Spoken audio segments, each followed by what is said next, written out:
जी, कैसे हैं? उम्मीद करता हूँ जहाँ भी होंगे अपनी अपनी फैमिली के साथ प्यार मोहब्बत के साथ रह रहे होंगे। हम भी आपके अपने हमसे प्यार मोहब्बत दिखाते जाइएगा। चैनल को सब्सक्राइब कर दीजिएगा, वीडियो को लाइक कीजिएगा और कमेंट बॉक्स में अपना कमेंट जरूर कीजिएगा। हमें ये किसी भी एंटरटेनमेंट इंडस्ट्री के जो चेहरे होते हैं वो स्क्रीन के ऊपर बड़ी दमकते और चमकते हुए नजर आते हैं। हमें लगता है कि ये लाइफ इनके जैसी ही होनी चाहिए। किस तरह की लग्जरी लाइफ ये गुजारते हैं, कितना इनकी शोहरत होती है, फेम होता है।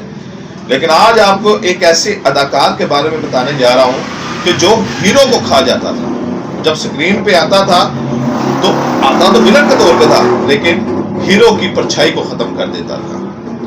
ग्रेवन पैकर्ड, जिसको गोरा बोला जाता था, गोरा विलन बोला जाता था, 90s के इरा का ये एक जबरदस्त किस्म का विलन था। और ऐसा विलन था कि जिस फिल्म में होता था लोग हीरो को भूल जाते थे और ग्रेवन पैकर्ड की ही बातें करते थे। लेकिन इसके साथ क्या हुआ? 1964 में ये पैदा हुआ, 1964 में पैदा हुआ। इसके दादा अंग्रेज थे, यहाँ पर आए, भारत में आए और फिर इनको भारत इतना पसंद आया कि यहीं पे रह गए। और फिर ग्रेवन पैकर्ड आस्ता आस्ता जवान हुआ, बॉडी बिल्डिंग का इसको शौक था, तवाना हुआ, सेहतमंद हुआ और बड़े बड़े उसने ट्रेन उसके बाद किया। ग्रेवन ने बॉडी बिल्डिंग शुरू की और उसकी बॉडी खासी अच्छी बन गई, तो फिर उसने फिल्मों में ट्राई करने की कोशिश की। आहिस्ता आहिस्ता उसको चांस मिलना शुरू हो गया। लेकिन उसको जहां से शोहरत मिली वो फिल्म थी सड़क।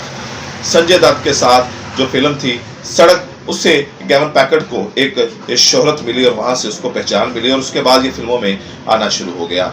संजय दत्त के ट्रेनर थे। संजय दत्त हालांकि खुद बॉडी बिल्डर के तौर पर एक माने जाते हैं कि जिन्होंने बॉलीवुड इंडस्ट्री में बॉडी बिल्डिंग को मुतारफ कराया, लेकिन उनके जो ट्रेनर थे वो ग्रेवन पैकर्ड थे। सलमान खान के, सुनील शेट्टी के, जितने भी आपको बॉडी बिल्डर 90s के राह में नजर आते रहे हैं वो सबका ट्रेनर ग्रेवन पैकर्ड था। फिर सड़क के बाद आहिस्ता आहिस्ता इसको फिल्में बनना शुरू हो गई, इसका फेम बनना शुरू हो गया, इसको काम मिलना शुरू हो गया। लेकिन फिर 2000 में, लंबे गैप के बाद 2000 में ये हमें एक छोटे से सीन में नजर आए और फिर 2012 में इनकी इंतकाल की खबर आई, इनके फौत की खबर आई, इनकी डेथ की एक खबर आई। क्या हुआ ग्रेवन पैकर्ड को? इतनी शोहरत एकदम, इतने इतने बड़े लोगों के साथ तल्लुकात, इतने इतने बड़े लोगों के साथ काम, जब उनका मिलना बंद हो गया तब 2000 में छोटे से रोल में नजर आए। तो उसके बाद ग्रेवन पैकर्ड को जब काम नहीं मिल रहा था, लोग जो बड़े बड़े ताल्लुकात थे वो उनको टाइम नहीं दे रहे थे, उनको देके मुंह फेर लेते थे, तो वो डिप्रेशन में चले गए। और जब डिप्रेशन में चले गए तो फिर शराब पीना शुरू कर दी। और जब शराब पीना शुरू कर दी तो एक दिन इसी शराब के नशे में दूध मोटरसाइकिल पे जा रहे थे कि फ्लावर मार्केट में हादसा हुआ और उसमें जख्मी हुए और बेड पे चले गए।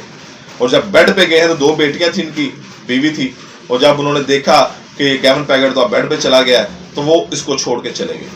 फिर भाई ने इसको संभाला, फिर एक दिन इनकी सांस खराब हुई और ग्रेवन पैकर्ड दुनिया छोड़ के चले गए। लेकिन क्या हुआ? एक ऐसा शख्स कि जिसने गोरे विलन के तौर पर अपने आप को मनवाया, अरूज देखा, फिर जिनके साथ काम करता था फिर उनकी बेरुखी देखी, फिर उस बेरुखी का मुकाबला करने के लिए इसने कोशिश की, उसको काम नहीं मिला तो उसने शराब का सहारा ले लिया। अगर ये उस वक्त रूहानियत का सहारा ले लेता, स्पिरिचुअलिटी का सहारा ले लेता, तो क्या वो डिप्रेशन से निकल ना पाता? ये दुनिया क्या 4 दिन की दुनिया है। यहाँ की कामयाबी क्या कामयाबी, यहाँ की नाकामी क्या नाकामी, यहाँ की दौलत शोहरत क्या धोखा, यहाँ का जो सारा कुछ मौत को साथ जितनी कामयाबी को आप जरा दे मल्टीप्लाई करें तो 0 ही होता है। तो ये एक ऐसा फेस होता है इन स्टार्स का, इनकी पर्सनल लाइफ में, जो आम ऑडियंस को नजर नहीं आ रहा हो।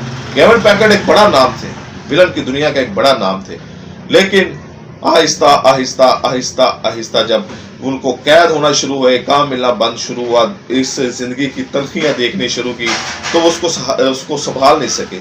शराब का सहारा ले लिया उन तकलीफ से निकलने के लिए, परेशानी मुश्किल से निकलने के लिए, और इसी में ही वो इस दुनिया से चले गए। अगर वो अपने रब की तरफ तवज्जो करते, जो इस दुनिया का क्रिएटर है, जो इस दुनिया का मालिक है, जो इस दुनिया का खालिक है, जो जिसके ज़िम्मे हर जी रूज़ का रिज़्क है, तो अल्लाह ताला फरमाता है कि हर मुश्किल के बाद आसानी है, हर तंगी के बाद राहत है, हर कुशादगी के बाद जो है, हर मुश्किल के बाद कुशादगी है, हर मुश्किल के बाद आसानी आएगी, परेशान नहीं होना, मैं तुम्हारे साथ हूँ।